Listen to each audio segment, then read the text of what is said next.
CBS 46 staying on top of breaking news in DeKalb County right now. An apartment fire at the Dunwoody Village apartment homes. This is on Dunwoody Crossing, right near Interstate 285. At least 2 people are being treated for burns. We're told a pregnant woman was taken from the scene, apparently in labor. We do have a crew on the scene, and we're going to update you next at 6. Well, a new mutated strain of the coronavirus is causing concern among health officials in the UK. And as CBS's Ian Lee reports, more than 30 countries have now banned or restricted travel from the UK. It was a mad dash to the exit as travelers tried to flee London. The UK went into a strict lockdown on Sunday after a mutant strain of the coronavirus caused cases to spike.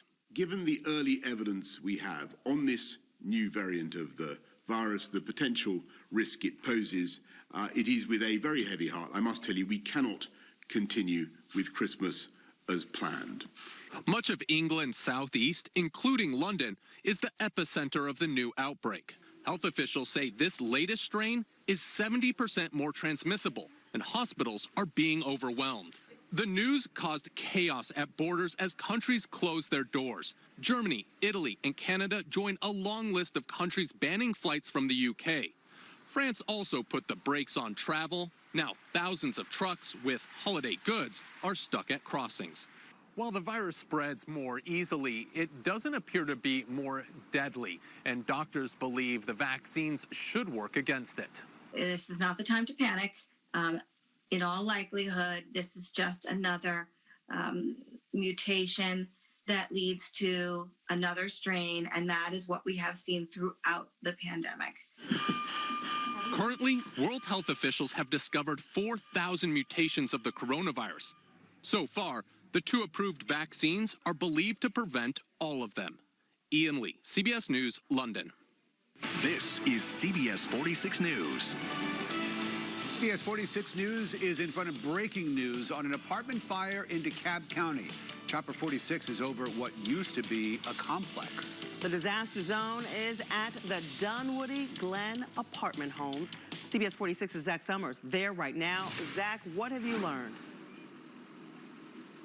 Yeah, we're still waiting on official word from fire officials out here, but we've been talking with residents, and they say that they heard some sort of explosion before the scene you're seeing behind me occurred. As you see behind me, you still see smoke billowing from a complex out there. This is a very large apartment complex. This is the Dunwoody Village just off 285 in Peachtree. Several residents are out here. We know, talking to DeKalb County Fire, that at least two people were taken to the hospital, one of whom we're told may have been in labor, a woman. But, you know, talking with a woman who lives out here, she tells me about 30 minutes before 4:30 tonight, she had heard rumors that some people were smelling gas out here. She went back to her apartment. She lives about a minute from the actual scene of where this alleged explosion happened. She went back to her home. Then a couple of minutes later, she hears a loud boom. She says it was so intense it rattled her home. She jumped to the floor. She said she could feel the explosion. That's how intense it was. A lot of residents out here roaming around. Georgia Power is out here right now. Again, we're still trying to confirm if there was in fact an explosion, but based on pictures and images we're seeing, it appears it may have been very well much that. We'll continue to follow this and bring you up the latest online and on air. For now, Zac Summers, CBS 46 News. Oh, wow. It has really been burning for quite a while now, Zac. Thank you so much. Atlanta-based Delta Airlines agrees to work with the governor of New York. It is to prevent further spread of COVID. Delta agreeing all passengers traveling to New York from the United Kingdom must take a PCR COVID test 72 hours before their flight takes off. Now, that PCR test is the nasal swab COVID test. CBS 46 is your vaccine team. In the last 24 hours, there have been 3,121 cases reported in Georgia. 16 more people have also died from the coronavirus. For a full case count, just check out our CBS 46 app. CBS 46 found a testing site in Cobb County today stretching almost a mile long. Cars backed up from Roswell Road and East Piedmont. Workers said they usually see about 300 to 400 people a day at this testing site, but today they estimated more than 1,000 tests were administered. The Moderna vaccine has arrived in Rome, Georgia, as part of the first shipment to our state. Moderna says it plans to ship out 20 million doses of the virus before the end of the year, that vaccine. Our Brittany Edney is live in Atlanta with the newest details for us. Brittany, what do we need to know? Karyn, good evening to you. Well, yeah, the latest information from the state shows that more than 1,250 Georgians so far have already been vaccinated during this phase 1 rollout of the vaccine to our state. The Moderna vaccine is shipping nearly 6 million doses across the country, and Georgia is expected to receive around 170,000 of them.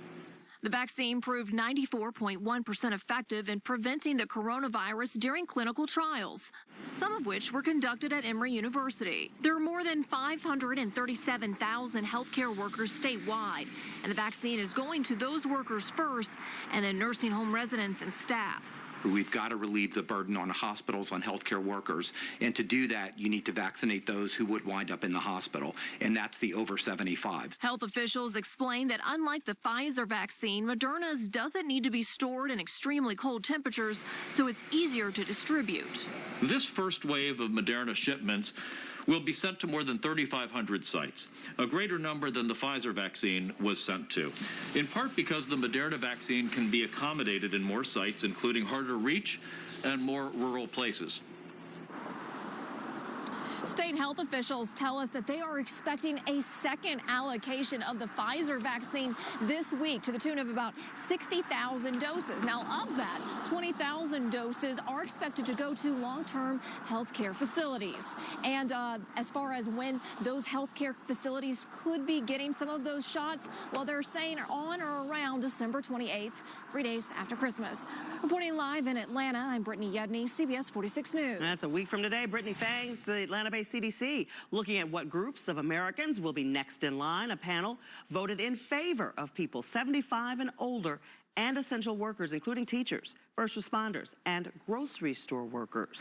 President-elect Joe Biden received his first dose of the Pfizer vaccine in public this afternoon. His wife, the future First Lady, Dr. Jill Biden, received her vaccine earlier in the day. Meanwhile, another stimulus package could mean more money in your pocket. It includes $600 direct stimulus payments to anyone making under $75,000 a year and for each of their dependents. It also includes $300 per week in federal unemployment benefits over the next 10 weeks. Once President Trump signs the bill, money could be in your account before the end of the year.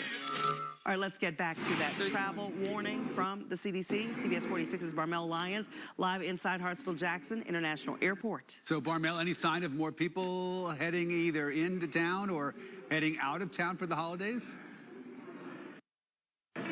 Well, I mean, I've seen a lot of people to and from in the airport. I showed you earlier the checkpoints, but here is where you can have baggage claim. And there are signs everywhere, as you can see, just in regards to checking in and maintaining your safety.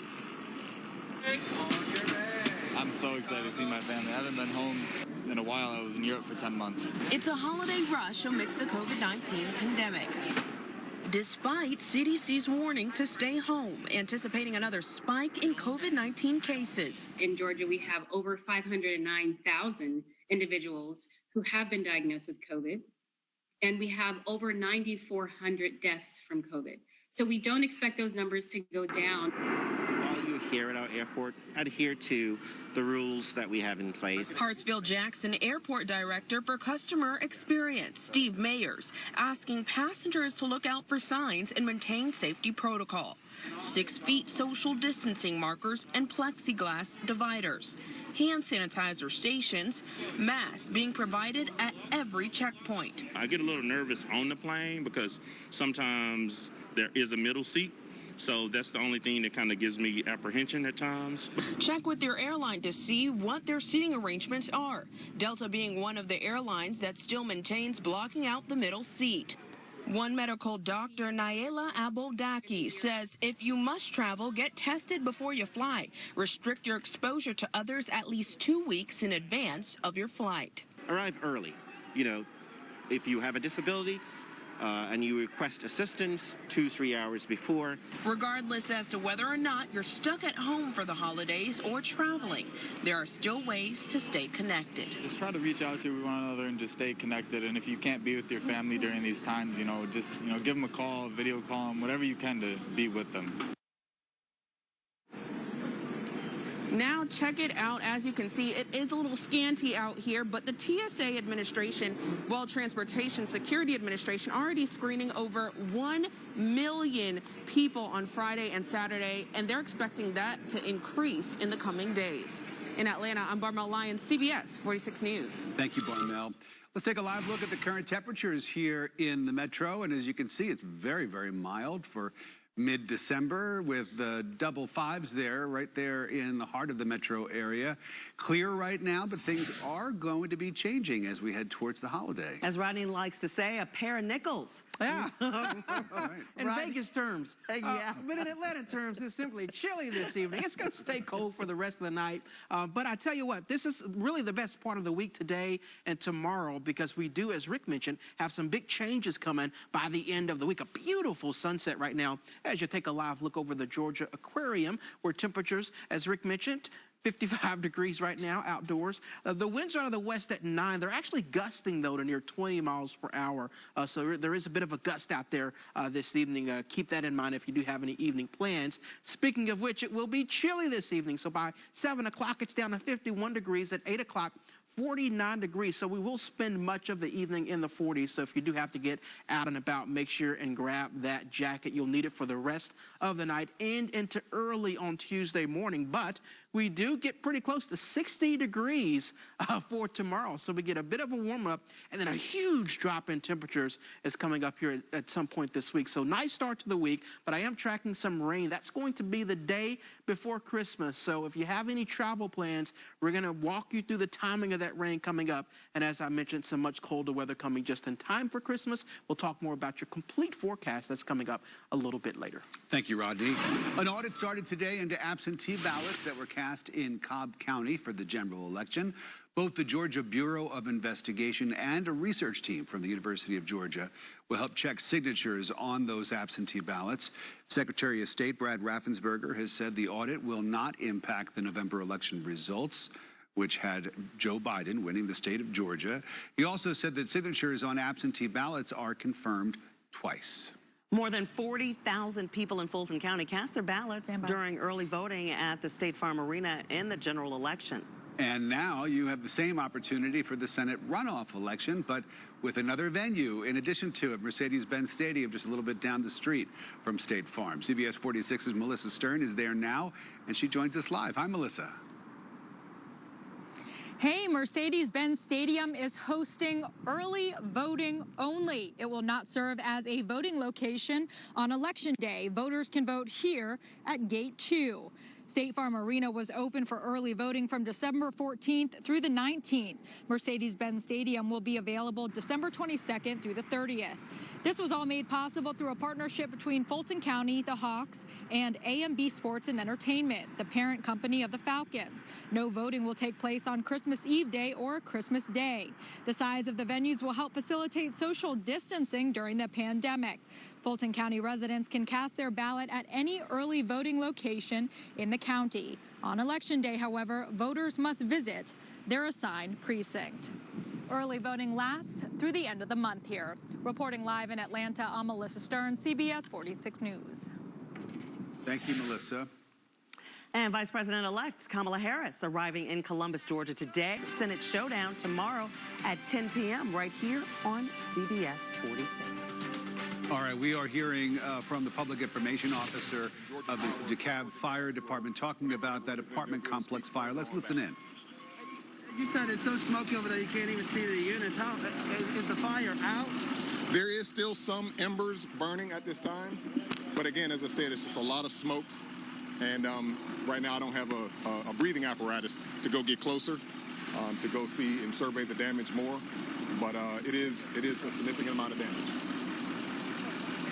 How intense is it back there? I know you say you just kind of, for us who can't see it, for as close as you were able to get, kind of describe what you saw.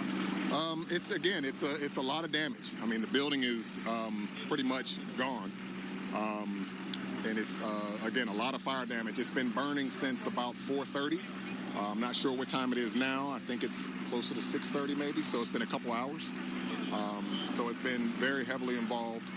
We got a 2-alarm fire out here. We've had multiple units. We got water lines coming from multiple directions to be able to contain this fire from spreading to additional buildings. How remarkable is it that nobody, as far as you know, was killed in We're listening to Dion Bentley, Captain Dion Bentley of the DeKalb County Fire.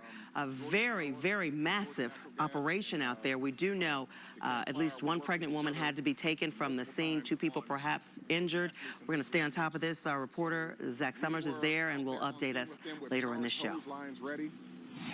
And all new at 6 tonight, a group whose only mission is to help others get some big help in return. We'll show you Meals on Wheels and the lesson in giving back.